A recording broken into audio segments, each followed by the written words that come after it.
Do you need a blue protocol frost mage build that absolutely decimates everything from AoE to single target while also being able to maintain high constant DPS and with incredibly fast burst windows? Then I got the blue protocol frost mage build for you. What's up, world? Utopia here, back in with another video. Today we're checking out all things blue protocol. So let's just get started. We'll jump right into it. Exactly what this build does entail, how we can output actual good single target damage and AoE damage. I'll explain each and every step here, like the skills. We'll also go through stat prio, and we'll even cover the imagines and what you should try to prioritize as a free-to-play player as well as a pay-to-win. So we'll go over both of those. We'll cover literally everything from skill books, how we should kind of prioritize our talents. I even have a full diagram for you and infograph for everything there. Let's just jump right into it. So first off, as you can probably tell, yes, this is a Frost Mage Icicle build. You might have been seeing a lot of people run Frost Beam, and while it does do really well early game, and you could rock Frost Beam early game if you wanted to, Icicle build more than likely will probably be the build that I go with on launch anyways. It is gonna scale very hard, and it is gonna outperform Frost Beam eventually. I was outperforming Frost Beams that had nearly 2,000 more gear score than me, and yes, this also did apply to dungeons, where Frost Beam did outperform me, but once I got to my later talents and all the different gear slices here, you'll see it will outperform. So let's go over what this build actually does. So Icicle build does essentially spam the Frost Lance ability, and that is thanks to the Icicle expertise in the Frost Crystals. You'll see those on the bottom right here. You do have some Frost Crystals.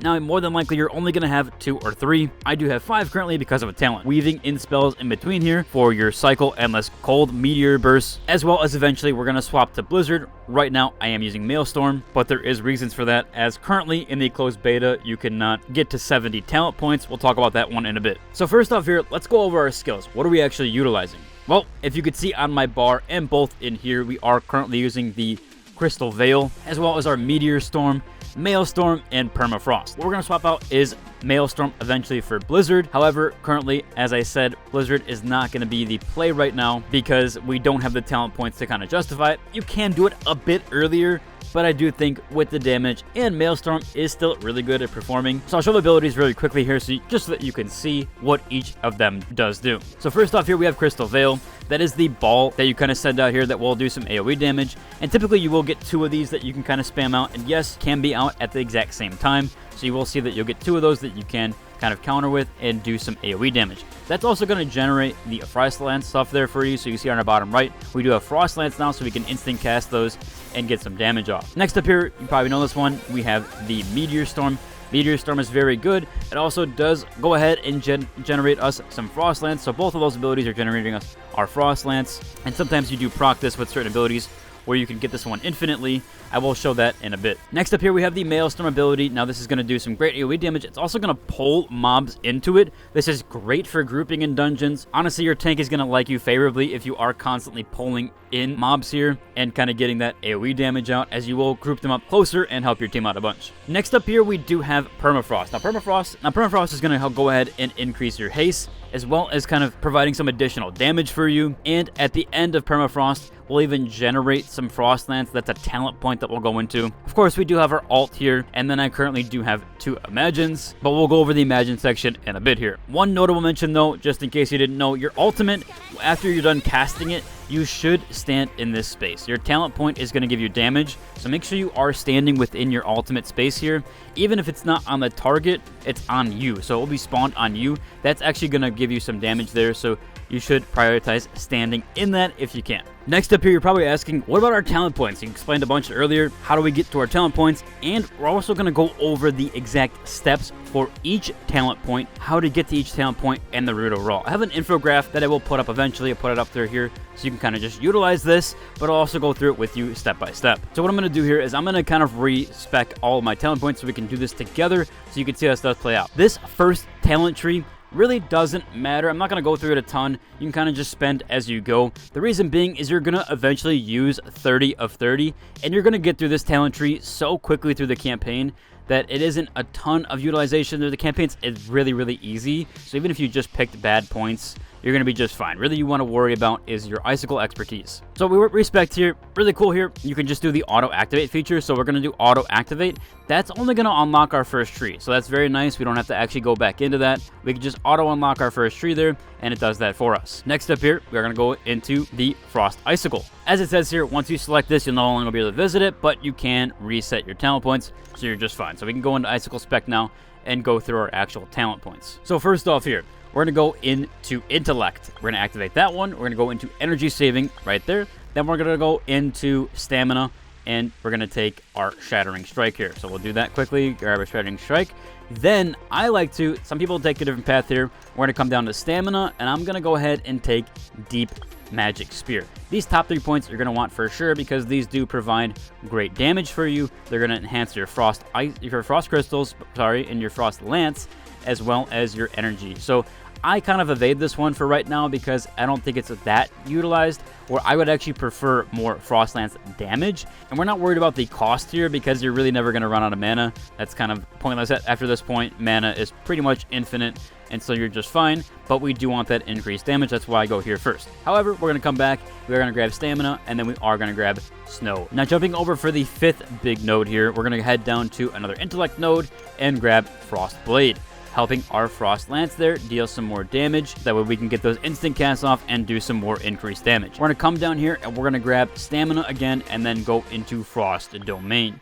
Again, we're also enhancing our Glacial Heim, which is what you saw our ultimate ability. That's the center point that we want to stay inside. That's going to give us a 25% increased damage. So I am going for a lot of damage nodes here first because we really want to push through our trial path and a few other things. So that's why I'm pushing damage more over anything else. For the 7th talent point, again, we'll grab the little mini node and then Endless Cold, which is going to go ahead and help us with our Frost Crystals, some more damage with that, with our Meteor Storm, and even removing its cooldown. We'll also get some Ice Energy here, and Ice Arrows can trigger Meteor Storm, but they cannot produce the Frost Crystals there, which is perfectly okay. Again, we're just doing that for our damage. For number 8, we're actually coming over to this side here. We're grabbing some different ones. So we're going to come down, we're going to grab these two really quickly, and then we're going to go into Luck Damage, help us get some more damage there again, and increase our luck multiplier.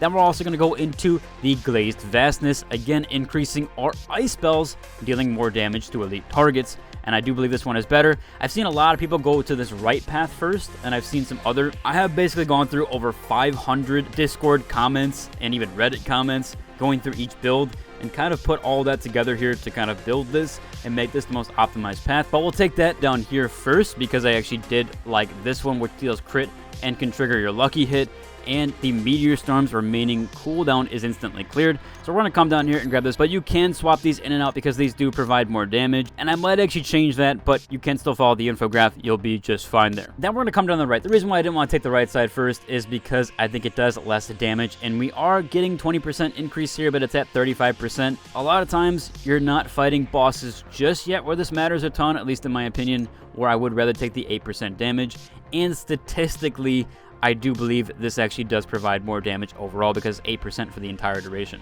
Anyways, we're coming down here to the right side.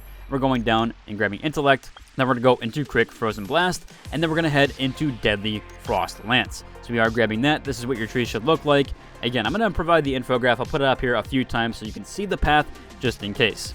Now for number 12, we'll come down here and we're going to go into this one, and we're going to go ahead and snag Frost Comet. That's going to help us, again, with consuming our Frost Lance there to deal additional damage, and even a 30% chance to summon a Frost Comet on its own. For 13, 14, and 15, they're all going to be down here, which is really nice. So we're going to grab these two, and then we're going to go into our other node here where we grab the Frost Lance, and then that 13 one was Meteor Storm Expansion, and then 15 is going to be over here after Intellect, the Infusion Sublimation, which increases our max Frost Crystal by 1, and during Permafrost will increase the damage by 100. That's very good there. This one also increases your Meteor Storm hit count and gives you a little bonus, and then this one will fire 2 consecutive shots during your Frost Lance. In fact, this one is probably one of the highest damage talent nodes on this entire tree, at least in my opinion, where I did see huge damage spikes. For 16, we're going to go ahead and get the Freezing Meteor Storm. So we'll snag this one, then go into Freezing Meteor Storm and get that nice node there. And then for 17, we're going to go ahead and grab Ice Volley. Now, I'm out of talent points here. The reason why this tree is not anymore is because we don't have those last 4 talent points. I am not going to kind of speculate on what things would be better. I could respec here, but I kind of like how the build is right now. I will update this build come launch. That way I have more practice with it when we do actually get to 70 talent points. This should help you a ton. This is level 60. It takes quite a while to get here, so don't worry. You're really not going to run into this full max just yet. There are a few things about this tree, though, that I do want to talk about. The first one is us actually getting the nodes for our Blizzard. So you see here we have Sharp Blizzard. That does really help us out here. And then we also have Blizzard Dual Spears. So these two are going to help enhance us eventually. The reason why we didn't take these and why we're still staying at what we are at is because swapping over before 70 talent points-ish isn't really the best optimization path there. And you do have to come down in through here and actually to get these. I would recommend waiting on switching to Blizzard until you reach 70 talent points. Okay, so we still have a lot to cover, but I'm going to try to get through these next parts very quickly. I wanted to go a bit slower for you guys to follow that skill tree. So next up here, we will go over some skill book prioritizations that overall can be adjusted depending on your playstyle. But what you're leveling up for our skills, since we did go over those already, is what I did first is we leveled up our Frost Lance, which obviously for what we want is T3, but what you more likely should do is Frost Lance T3, then Permafrost T3, and then maybe even your Meteor Storm, sorry, T3. I kind of did mess up here. I did some testing with Crystal Veil and Glacier Hymn.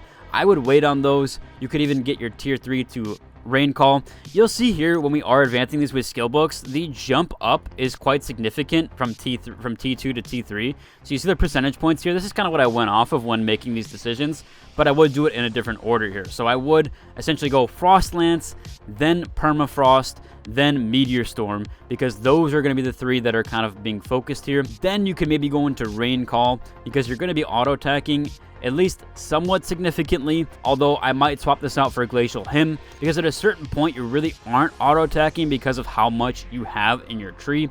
And then we'll look at something like Blizzard eventually. I wouldn't spec into Maelstrom or Maelstrom at all. We're going to be getting rid of it, so don't put any into this one. I wouldn't waste your skill books. Only do really Frost Lance for sure. Frost Lance right away. Then you could go into Permafrost, because that's going to be one on your bar that's consistent. It's going to be on your bar no matter what ability you like. You're really going to want Permafrost because it just does and helps with a ton of the damage. So you get the gist there. But yeah, make sure you don't put any in Maelstrom, because we want to put it in Blizzard eventually. Next up here, what about gear prioritization? What are we focusing on for gear? Well, you really want crit and luck. You really want to have crit and then luck here, and then crit again. So crit is your main stat prio. So crit would be stat prio, then luck, and then mastery verse. You really don't want those two. They're fine if you have gear. If you have a gold, please just slap it on. A bit of back and forth there with that. You really want the intellect bonus though. Intellect bonus is the highest one. Elite Strike is really good, special attack bonus, crit focused, and then damage stacking. So for this other advanced trait here, you really want to have this as an int bonus. I do believe I have this on an earring piece, or actually a bracelet rather. I have the int 1.5. So those are good. You also really don't want cast speed, because we're not utilizing cast speed at all.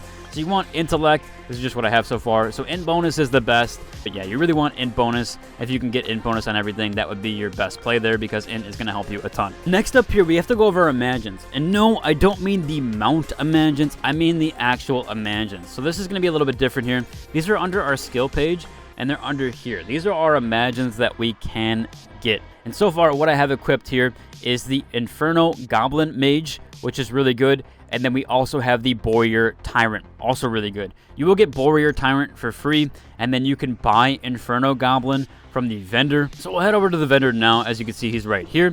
And this is where you can get your Imagine crafts or even your exchanges. So the purple ones are pretty easy to exchange for if you do have the things here that you can get from your chests. So you can kind of generate these from chests.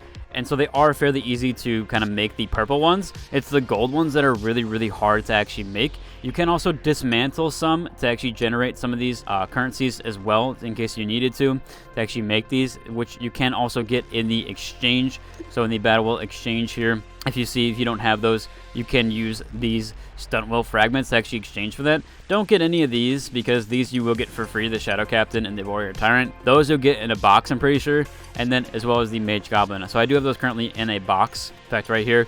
the Stunt Battle Imagines. I got these through the campaign, I'm pretty sure, or at least through leveling. So you'll get these 3 right here, the Warrior Tyrant, the Shadow Captain, and the Mighty Colossus. So you really want to get Warrior Tyrant first if you're on a budget. So this is the free-to-play versus pay-to-win playstyle here.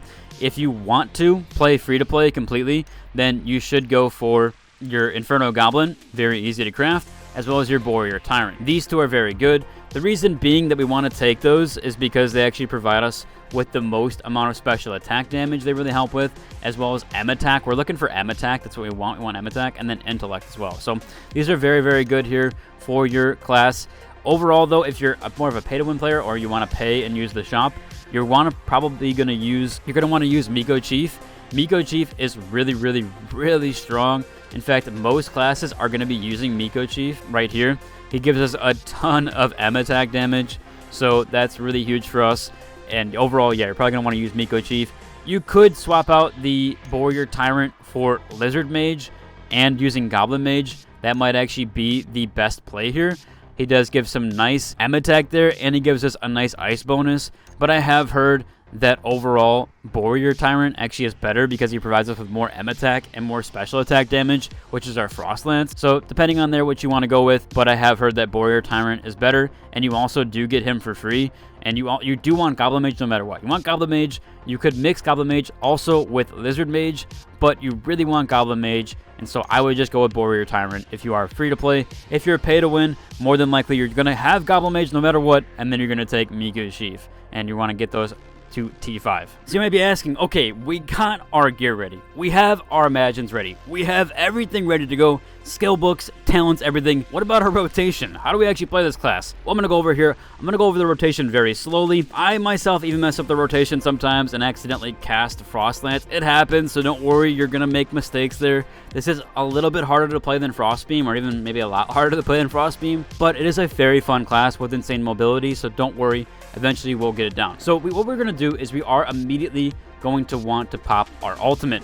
So our ultimate is going to give us the nice Glacial Hymn. Then we're going to go into our Mage, which is going to be nice there. Then Crystal Veil. I like to pop Meteor Storm, then Maelstrom, and then we can pop our Permafrost and pop that there and go through ours, while also weaving in Meteor Storm and Meteor Storm there. And then we can be, as you see, we're casting our Frost Lance during our Permafrost. More than likely at this point, we're also going to get a Meteor Storm proc, which allows us to infinitely cast this, or at least during this time, we're not going to get a cooldown. This does last some time there, so we can continuously cast those.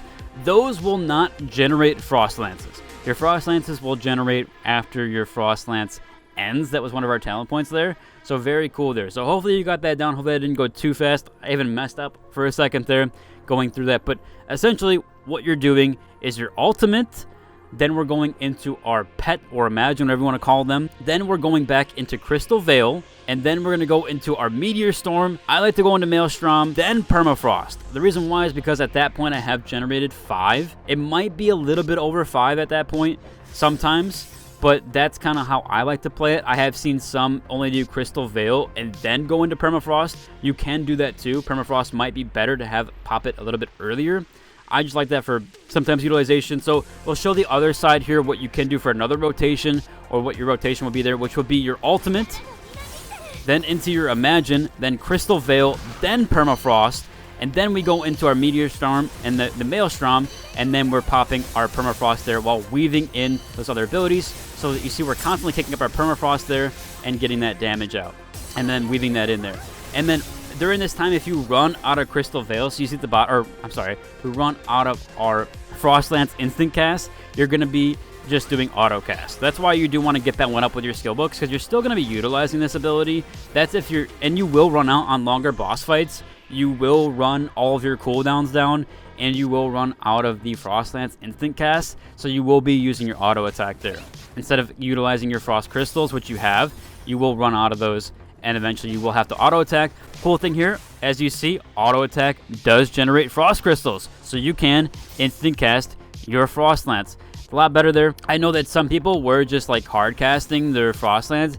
You should not do this. You should not do this at all. This is not good for your rotation. If you are ever instant casting, you can shift out of it. Unfortunately, this is one that you can't cancel, like the Frost Beam or the Tornado spec thing there. That, I can't remember what that skill is called, but the Tornado one, you cannot actually spam your 1 key to get out of this. So you will have to shift out. At least that's what I know for canceling, unfortunately. So that I've had to do that a few times. You've even seen some footage where I've had to shift out just to cancel that. Or you just go through it. You know, it's only 2 seconds, but it will mess up your rotation a little bit. So make sure you're just auto casting and then spamming your frost lance in between. Hopefully that was easy enough to follow for the rotation. Again, it's a very fun class. You'll get it down overall. And again, I will update this build guide on launch. If you enjoyed today's video though, I'd like to subscribe, and until the next one. Deuce.